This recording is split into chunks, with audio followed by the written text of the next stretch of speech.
Philodendron যে সমস্ত ভ্যারাইটিগুলি রয়েছে তার মধ্যে আবার নতুন ভ্যারাইটি চলে এসছে। এই নতুন ভার্সনটি পাতাটা অনেকটা বাঁশের পাতার মতো লম্বাটে হয়ে থাকে এবং এর মধ্যে সাদা সাদা ছোপ ছোপ দাগ রয়েছে। এবং এই ভার্সনটি কিন্তু আগেও ছিল, যেটা পুরো গ্রিন ছিল, এবং এখন কিন্তু একদম সম্পূর্ণ উন্নত প্রজাতি একটা। এবং গাছটিকে আপনার দেখলে মনে হবে যে অনায়াসে এই গাছটিকে যেখানে সেখানে হয়তো পাওয়া যেতে পারে, কিন্তু গাছটি তেমনটা নয়। এই নতুন ভার্সনটি আপনাকে রাখতে হলে অবশ্যই আপনার যে কোনো নার্সারি থেকে আপনাকে ক্রয় করতে হবে। এখনও মোটামুটি সমস্ত নার্সারিতে অ্যাভেলেবেল না থাকলেও মোটামুটিভাবে কিছু নার্সারিতে অ্যাভেলেবেল আছে। তো বছরখানেক গেলে হয়তো সমস্ত কিছু অ্যাভেলেবেল হয়ে যাবে। তো এই সমস্ত গাছগুলিকে বাঁচিয়ে রাখাটা খুবই সহজ। আমরা মনে করি যে ফিলোডেনড্রন বা ইনডোর প্ল্যান্ট মানে একটা কঠিন পরিচর্যার কাজ, তেমনটা কোনো কিছু নয়।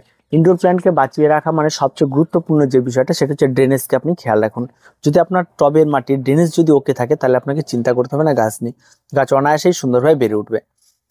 তো চলুন আজকে দেখে নিই যে এই নতুন ভার্সন ফিলোডেনড্রন আমরা কিভাবে পটিং করব, তা কীরকম টবের সাইজের প্রয়োজন রয়েছে প্রথম অবস্থায় এসে, তার সমস্ত কিছু আজকে বিস্তারিত আলোচনা। তো পুরো ভিডিওটি স্ক্রিপ্ট না করে দেখতে থাকুন। তো সবার প্রথমে যেটা প্রয়োজন রয়েছে সেটা হচ্ছে টব নির্বাচন। যে কোনো ইনডোর প্ল্যান্টই হোক বা যে কোনো আউটডোর প্ল্যান্টই হোক, সবসময়ের জন্য আপনাকে টবটা গুরুত্বপূর্ণ একটা নির্বাচন। তার কারণ হচ্ছে আপনার গাছের কোন টবে দিলে ভালো হবে সেটা আপনাকে ঠিক করতে হবে। আপনি যদি সিরামিক টব দেন দেখতে আরও ভালো লাগবে, আপনি যদি প্লাস্টিক টব দেন সেটাও ভালো লাগবে, আপনি যদি মাটির টব দেন সেটাও ভালো লাগবে, আবার আপনি যদি হাতের কাজ জানেন সেগুলিকে আরও সাজিয়ে গুজিয়ে রাখতে পারেন। এবার গাছের উচ্চতা অনুযায়ী অবশ্যই আপনাকে টব নির্বাচন করতে হবে। সবসময় খেয়াল রাখতে হবে যে যেই টবের মধ্যে আমি গাছটি লাগাচ্ছি সেই টবটা অনেক বড়, গাছটা অনেক ছোট, তাহলে দেখতে খারাপ লাগবে।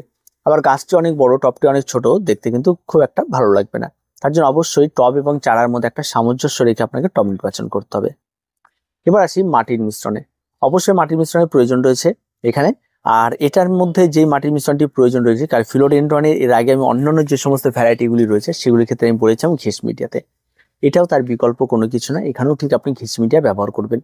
আর ঘেঁস মিডিয়াটা এই কারণেই ব্যবহার করা হবে, তার একটাই কারণ, সেটা হচ্ছে গাছের ড্রেনেজ। এই ড্রেনেজের বিষয়টা সবসময় ধ্যান রাখা হবে। তবে শুধুমাত্র যে ঘেঁস আমরা ব্যবহার করবো এমনটা কিন্তু নয়, এখানে ঘেঁস রয়েছে, ঘেঁসের সঙ্গে সঙ্গে আমরা ভার্মি কম্পোস্ট ব্যবহার করব, কিছু হাড় গুঁড়ো ব্যবহার করব এবং সঙ্গে কিছু নিমখোল দিয়ে দেবো, যাতে সমস্ত মাটি বা সমস্ত কিছু যেন ওকে থাকে।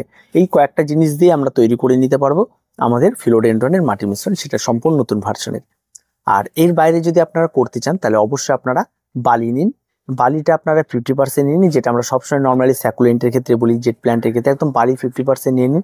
তার সঙ্গে আপনার 25% ইটের টুকরো নিয়ে নিন, যেগুলো ভাঙা ইটের টুকরো রয়েছে, বা আপনার বালি ছাকা পাথর রয়েছে সেগুলো নিতে পারেন। তবে বালি ছাকা পাথর থেকে ইটের টুকরো সবচেয়ে বেস্ট হয়ে থাকে।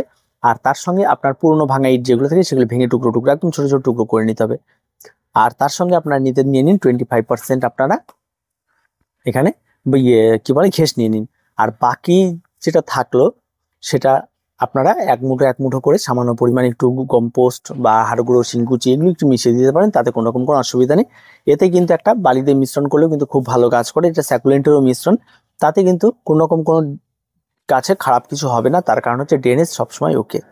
তো এই সমস্ত গাছগুলি এইভাবে যদি আপনারা মাটির মিশ্রণ তৈরি করে যেটা আপনাদের সুবিধা সেটা, কিন্তু সরাসরি যদি মাটিতে এই সমস্ত গাছগুলি থাকে তাহলে জল দেওয়ার ক্ষেত্রে অনেকটা সমস্যা তৈরি করে, গাছ নষ্ট হয়ে যাওয়ার প্রবণতাটা অনেকটা বেশি থাকে, আর গাছের গ্রোয়িংটা একেবারেই স্লো হয়ে যায়। তো যাই হোক, এটা গেল। এবং এইভাবে আপনার মাটির মিশ্রণ তৈরি করে পটিং করে দিতে হবে। তারপরে যে স্টেজটা থাকবে বা তারপরে যে বিষয়টা থাকে সেটা হচ্ছে আপনার সানলাইট। অবশ্যই এই সমস্ত গাছগুলিতে কড়া সূর্যালোকে রাখবো, গাছ নষ্ট হবে। গাছকে একটি সেমি শেডের মধ্যে রাখতে হবে যেখানে গাছ সবচেয়ে ভালো হয়ে থাকে। কড়া সূর্যালোক বা ডাইরেক্ট সানলাইট এরা মোটেও পছন্দ করে না, মোটামুটি একটা শেডি আলো এদের জন্য ভীষণ পছন্দের। তাই বলে ঘরে অন্ধকারচ্ছন্ন জায়গায় রাখলে কিন্তু হবে না। আর তারপরে যে বিষয়টা রয়েছে সেটা হচ্ছে আপনার ওয়াটারিং। অবশ্যই এই সমস্ত গাছগুলো অতিরিক্ত জল পছন্দ করে না, মোটামুটি যেভাবে মাটির মিশ্রণ বলুন তাতে অতিরিক্ত জল হবেও না কোনোদিন, সঙ্গে সঙ্গে ড্রেনেজ হয়ে বেরিয়ে যাবে। আর এই মাটির মিশ্রণে কোনো আর জল দেওয়ার বিষয়টা অতটা ভাবতে হবে না। আর একদিন দুদিন যদি গাছের গোড়া শুকিয়েও থাকে না, তাতেও গাছ নষ্ট হবে না, এই সমস্ত গাছগুলি যথেষ্ট শক্ত গাছ রয়েছে, তাই সেদিক দিয়ে আপনি নিশ্চিন্তে থাকতে পারবেন। আর আসি ব্যাপার ফার্টিলাইজার, এটা সবচেয়ে গুরুত্বপূর্ণ বিষয়। তাই এই সমস্ত গাছগুলির জন্য যে ফার্টিলাইজার ব্যবহার করবেন সেটা হচ্ছে এনপিকে 20-20-20 বা এনপিকে 15-15-15, এই সমস্ত কিছু যে সেম রেশিওর যে সমস্ত এনপিকে গুলি হয়ে থাকে সে সমস্ত এনপিকে আপনারা ব্যবহার করুন। এটা প্রত্যেকটা জলে, প্রত্যেক 1 লিটার জলে 2 গ্রাম করে নিয়ে গুলে গাছের গোড়ায় স্প্রে করুন। যদি ওয়াটার সয়েলেবল হয়ে থাকে তাহলে গাছের পাতায় স্প্রে করতে পারেন, আর যদি ওয়াটার সয়েলেবল না হয়ে থাকে তাহলে গাছের গোড়ায় আপনার 200 ml করে ঢেলে দিতে পারেন জলে গুলিয়ে নিয়ে। এর বাইরে আর কোনো কিছু পরিচর্যা নেই, এটা কন্টিনিউ আপনারা করবেন। প্রতি 15 দিন অন্তর একবার গাছে খাবার দিন, আর গাছের দিকে জাস্ট চেয়ে থাকুন, দেখবেন গাছের চেহারা কি হচ্ছে আর গাছ কোথায় গিয়ে দাঁড়াচ্ছে। দেখার মতো গাছ হবে। আর ঠিক 6 থেকে 7 মাসের মাথায় আবার আপনাকে পটিং করতে হবে, রিপোর্ট যেটাকে বলে রিপোর্টিং করতে হবে। তো এইভাবে যদি আপনি নতুন ভার্সনের ফিলোডেন্ড্রনটি করতে পারেন তাহলে সত্যি আপনার গাছগুলি খুব সুন্দর হবে। আর এই সমস্ত গাছগুলি ক্রয় করতে গেলে কিন্তু অবশ্যই আপনার কাছ থেকে কিন্তু মিনিমাম 150 টাকা, তার উপরে কিন্তু 300-350 টাকা পর্যন্ত যেতে পারে, সেটা আপনার গাছের উচ্চতা এবং গাছের সাইজ অনুযায়ী হতে পারে।